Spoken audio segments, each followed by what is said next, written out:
Good morning, YouTube friends. We're back here putting the finishing touches on the 1970 Chevelle. Where are we at on this, Josh? You want to tell the people where we're at, what we're doing here? You want to be bashful. Right now I'm going to become one with the car. You're going to become one with the car. Yeah, I'm going to do a line of sanding dust. Sanding dust? Yeah. It gets me one with the vehicle. Gets my mind elevated to where I need to be. Okay. But right now we're just doing finish sanding. And we're going to unmask everything, remask everything. So we got clean paper to start with to keep the dust low. Then we're going to blow the whole floor off, car off, walls. Probably wet down the gravel outside because the wind's coming from that way. And then I'm going to start spraying color.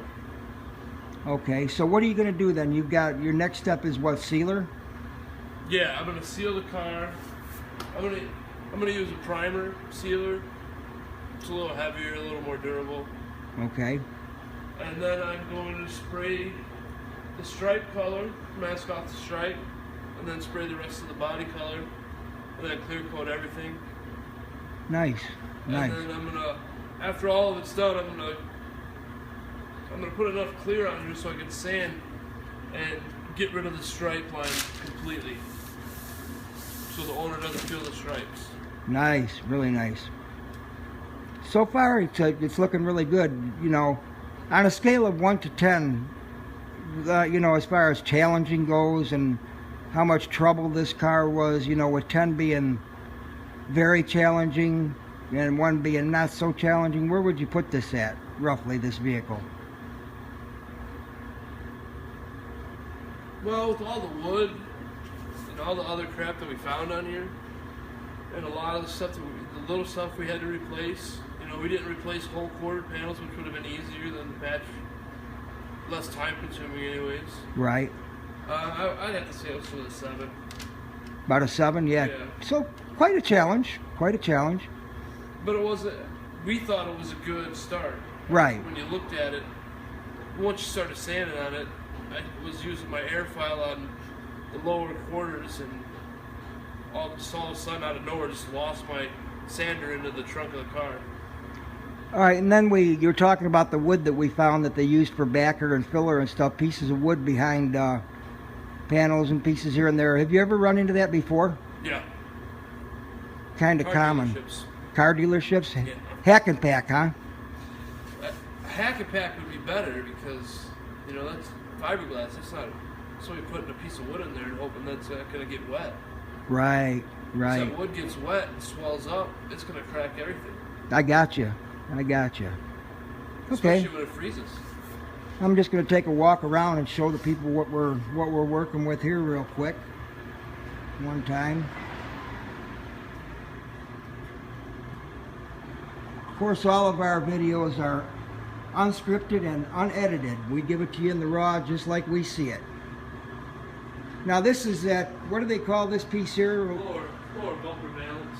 Lower bumper valance, huh? Quite a bit of work you put into that little piece. For a little piece, you know. Oh yeah. Yeah, I see.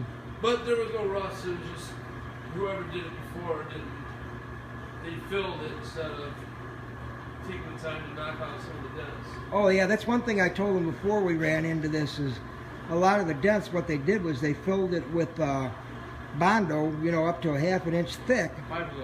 Fiberglass. Yeah, instead of knocking the dent or pulling the dent out and just using a little bit of filler to, you know. Yeah, they didn't spare the Bondo and the fiberglass at all. This looks like a lot on this piece. Yeah, right. But by the time I get done sanding it, it'll be just as thin as the paint that's on here. Right, right. Yep. Yeah, well, it's looking good, I'll tell you what. And I like the way we got rid of these body lines here. Actually, you welded them shut. That way they won't crack or anything, and you'll never see them, the seams. That's pretty unique and a lot of people try nice. It and they'll fill it and it'll crack. Yeah, because they just fill it. You got to weld it. Because the body moves. Right, twists and flex, but that won't happen in this case. And I did the lower ones. The lower ones? Oh yeah, exactly. Yeah, that's nice, really nice. Okay, and this car really, it came from the factory with a vinyl top. Actually, the car was green with a green vinyl top, and whoever took the vinyl top off in the first place and sanded it down, and they've done a pretty good job. But now there wasn't any rust or anything. There was no rust or nothing under it. They've done a really decent job, and Josh really pretty much just had to perfect what they had done. It come out really nice. Really quite proud of it. One hail den, huh? And then this front passenger side fender and that, this was seemed to be where most of your work came in, right? That was one of the panels. The lower half of that was one of the panels that was bad. Yeah, quite a bit of work in that. Right. And when they did the gap here, right, instead of moving the fender, moving the door around, they ground this down. Oh boy. So down right through here there was a crack. This whole fender was split in the middle. Oh yeah, I see. So I had to weld it back together and try to finger it as best I could. Yeah.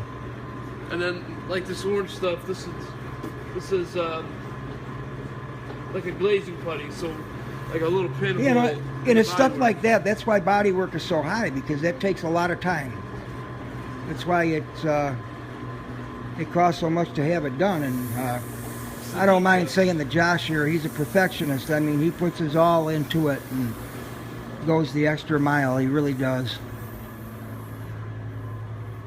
I try to make sure both sides look exactly the same. Again, too, I want to remind you, this was a 1970 Chevelle Malibu, two-door hardtop. Came from the factory with a 350 Chevy engine, 350 turbo trans, and an open rear end. No, it had the power glide. And we came, no, it didn't. No. For sure? Yeah, it didn't have a power glide. But what we done, we come in there and we rebuilt a Corvette engine that we had pulled out of a Corvette last year and put it in it, and we put a 700R transmission in it, had it worked by Morris Transmission here in Morris, Illinois, and rebuilt the rear end, put a posi in it. This thing, you punch it, just put it in drive and punch it, and it'll throw the car sideways. Really pretty nice. So it's going to be somewhat of a SS clone. He's going to put some SS badges on it, the SS stripes on it and stuff. Not to deceive anybody or anything like that, but just to, you know, give it that look. Just want to kind of give it the look. Maybe get the SS badges on the side and the 350 emblems and stuff on it. It's just going to be a pretty nice little daily driver for the fellow that we're doing this for. So there you go. That's where we're at. We actually expect today, believe it or not, to get this car finished and actually to get it painted. So we'll check back with you a little bit later and let you know how we're doing. Hope you're all having a nice day. Thank you.